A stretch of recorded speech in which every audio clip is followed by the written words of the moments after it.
Welcome back to my study on the Gospel of Mark. Today we are in chapter 7, verses 24 through 37. That's the end of the chapter.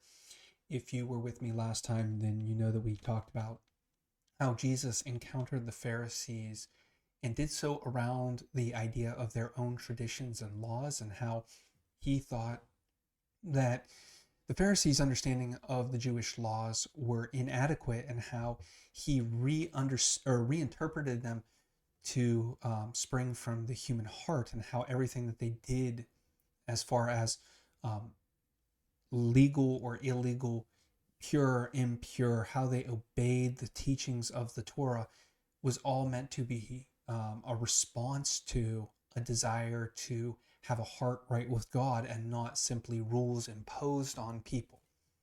I bring that up because it's important to understand uh, how Jesus, or what was in the last section, in order to understand what Jesus is doing in this section. Mark is, again, as he has done a couple of times now, bouncing back and forth between the Jewish regions around the Sea of Galilee and the Gentile regions around the Sea of Galilee. He goes from one to the other, but uh, he frames it under the idea that Jesus is going to the Gentile regions to rest and is confronted there. But this one is, I think, a little unique. Um, it sets us up for uh, who Jesus is in chapters 8 and 9, especially as we get closer to that pivotal scene in the gospel where Jesus is transformed in front of the disciples' eyes. This chapter sets us up, but it's also vital to understand this trip into the Gentile regions in the light of the conflict with the Jews that he has just had, the conflict with the Pharisees and the scribes. He has just spoken to them and said, your understanding of our traditions is not adequate for the situation. And then he goes away, and he goes to the region around Tyre, and he finds a Syrophoenician woman, or at least she finds him. And this is one of those seeming enigmas of the gospel, where Jesus gets into this debate with the woman. He insults her, or at least in some way, he insults her by comparing her to a dog. This being called a dog was, generally speaking, an insult, because most dogs in Jewish society were simply strays that were out around the houses that would eat scraps or dead animals. They were very much scavengers, very unclean. They were not something that they were not the same lovable companions that we think of, at least not always, or not usually. They were not the cuddly, fluffy lap dogs that we like. These were very much strays and mutts. So Jesus saying that the woman coming up and asking for her daughter to be delivered from a demon is like throwing food to these dogs, is literally saying that if he heals this girl of the demon, it's like taking a child's food and throwing it out of the window to the strays. The woman responds with, yes, but there are people who have dogs in the house, and if a child drops the food, what's to prevent the dog from eating it? And thus the child is fed and the dog is fed. Now, what is obvious from this discussion is that in this battle of wits, she wins. The question is, does she uh, beat Jesus at his own game, or does Jesus allow her to win for a point? Now, there are three schools of thought on this. The first is just clearly that the woman beats Jesus, and so he has to concede in order to, the rules of the contest are kind of, if she beats him in the battle of wits, he's going to heal her daughter. She does beat him, therefore he kind of has to heal the girl. I think that's a little simplistic. I don't see Mark, who um, really goes out of his way to kind of condense these encounters between the scribes and the Pharisees and Jesus, and later the Sadducees and Jesus. I don't see Mark including this when he has Jesus decisively beating the scribes, Pharisees, and Sadducees uh, in battles of wits. I don't see Mark including this where Jesus loses if it was just an outright loss. So I don't think that's the real a real satisfying explanation. Mark could easily have left this story out. I think there has to be something more. Likewise, I don't think Jesus is making her prove herself before he will heal her daughter. Some people try to say that Jesus wants to make this woman work for the healing. And so he wants to initiate this battle of wits, kind of lets her win, leads her to the right answer, but at the same time is doing it so that he has an excuse to heal this girl. I don't think that's true because we don't see Jesus ever doing anything like that in the Gospels. Not just in Mark's Gospel, we don't see it in any Gospel where Jesus kind of makes the person work for their dinner, so to speak. I don't think Jesus is doing this simply to engage or to make this woman perform in order for him to heal the daughter. I do think that this is one of those times where Matthew does help us understand Mark. I think this is what Mark's saying, and I'm going to point it out in a minute. Why I think Mark is saying the same thing as Matthew. In Matthew's gospel, when Jesus is discussing this with the woman, Matthew calls her a Canaanite to really emphasize the fact that she's an outsider. Jesus doesn't respond to the woman until after the disciples want to send her away. Once the disciples exclude her, Jesus then he goes into this battle of wits with her, where she wins. And I think what Jesus is doing there, and I think Mark is doing the same thing, Jesus is engaging in the battle of wits in order for the Jewish audience to understand where their traditions have isolated them and not allowed them to see the need within the Gentile communities. For Matthew, he clearly shows that when the disciples don't want to deal with this woman because of her Canaanite status, and Jesus gives her the victory in the battle of wits to show, hey, she does have a place at the table. Even if in your mind it's the lowest place at the table, it's still a place.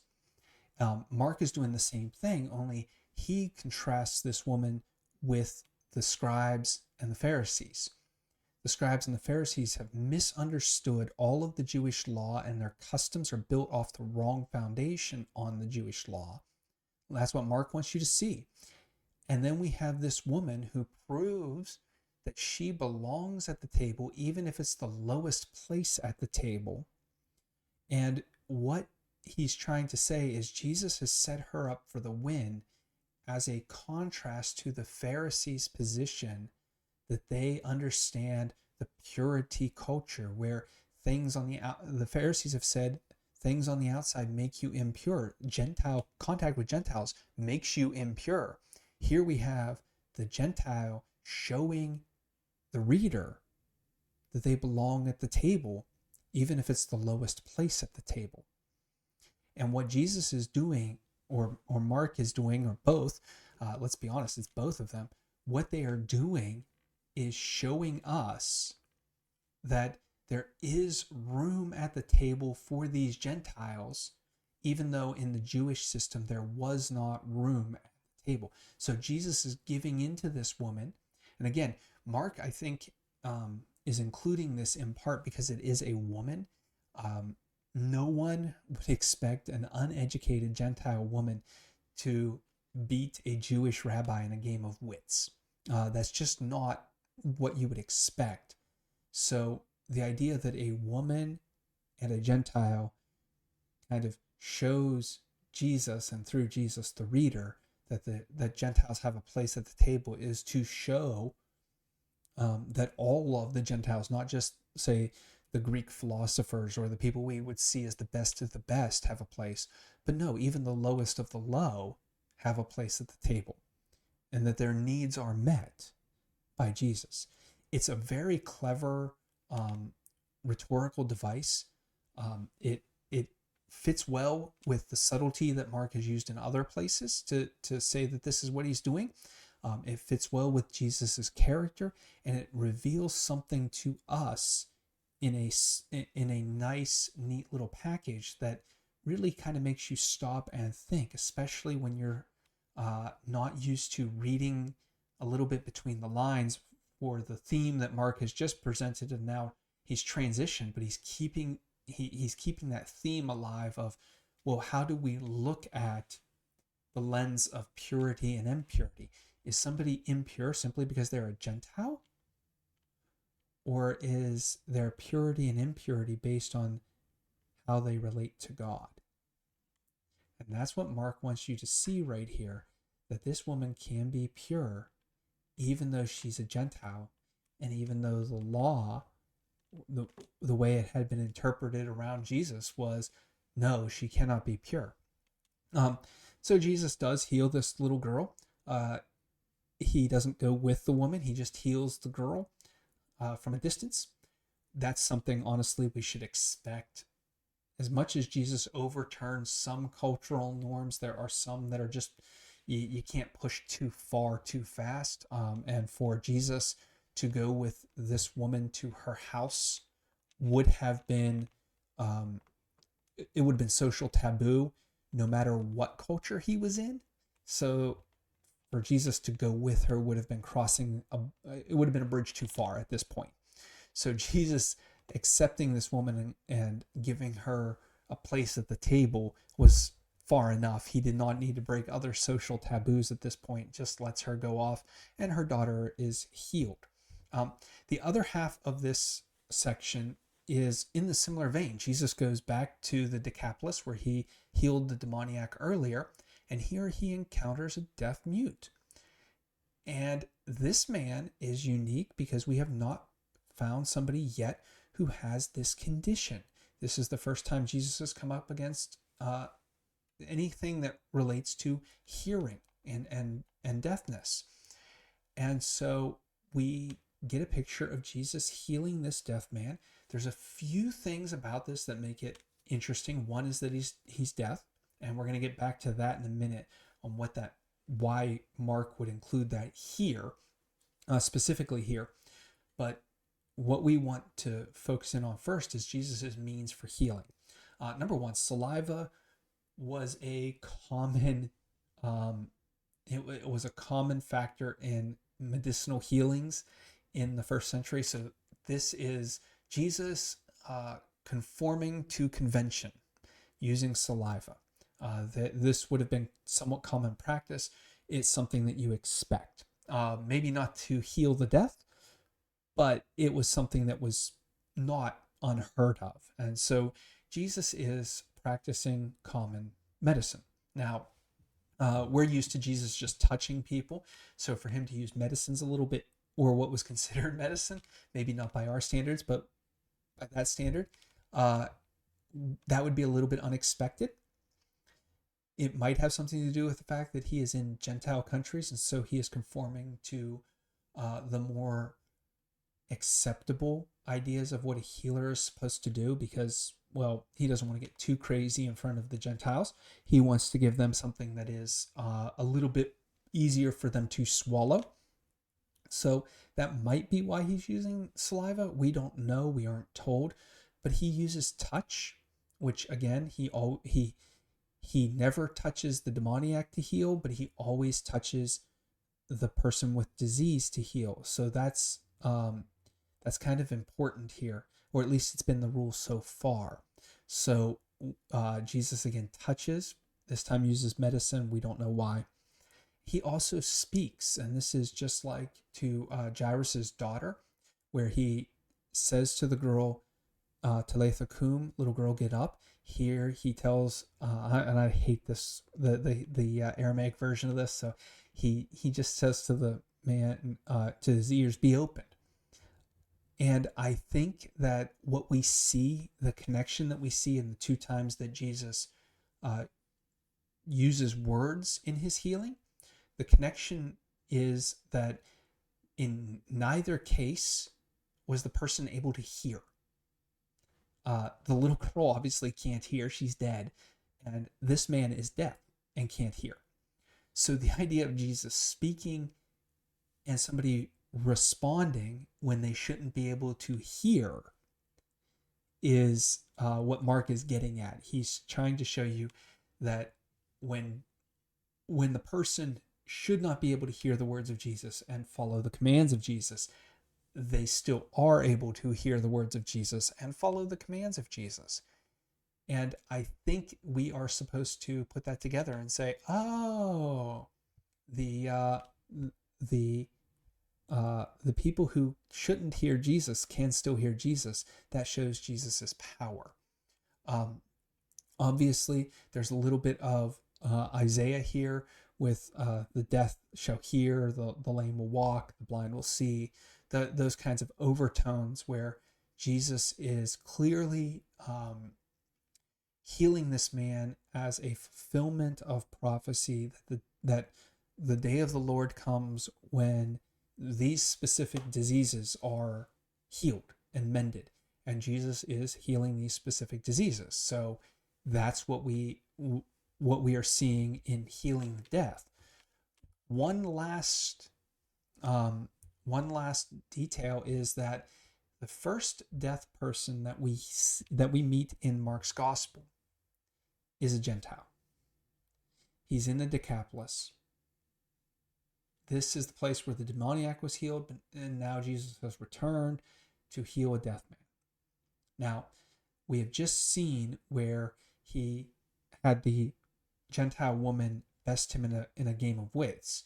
Here we have him healing the ears of the Gentile man, so that the Gentile man can now hear his voice. It seems very clear that just like how he was saying to the Jews, you've got it all backwards, and you're focusing on externals when you should focus on internals. He and then proceeds to say, look, you have it all backwards. This Gentile woman has a seat at the table. He is now also saying this Gentile, through this man, that the Gentiles have the ability to hear his voice and hear his commands and obey them. So Mark and Jesus are trying to tell us that Jesus is now allowing Gentiles to hear the message of God, and that the kingdom of God has come, and they are going to respond to it. I think that is the primary message. I think that's the primary reason that we get this story in this order. Again, these are historic segments. That doesn't mean that Mark isn't grouping them together for a specific purpose and to help us to see a theme. Jesus's actions are meant to help us understand not just the events that happened to him, but the overall message that the kingdom of God is here in Jesus. And so we have now the Gentile man is able to hear the gospel message, and there's a secondary idea that the disciples are now able to kind of hear more of the gospel message. They get to witness this and see what's going on. They are becoming more aware of what Jesus is doing, that the gospel is now spreading out beyond the bounds of Judea, beyond the bounds of Israel, and now going out to people who had been rejected because they were defiled.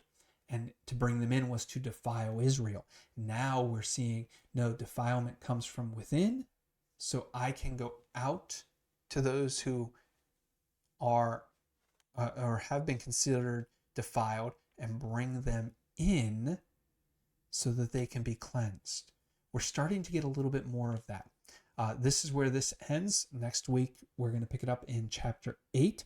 So until we meet again, God bless. But If you have any questions or comments, don't hesitate to drop them to me. I would love to deal with them. Have a great day.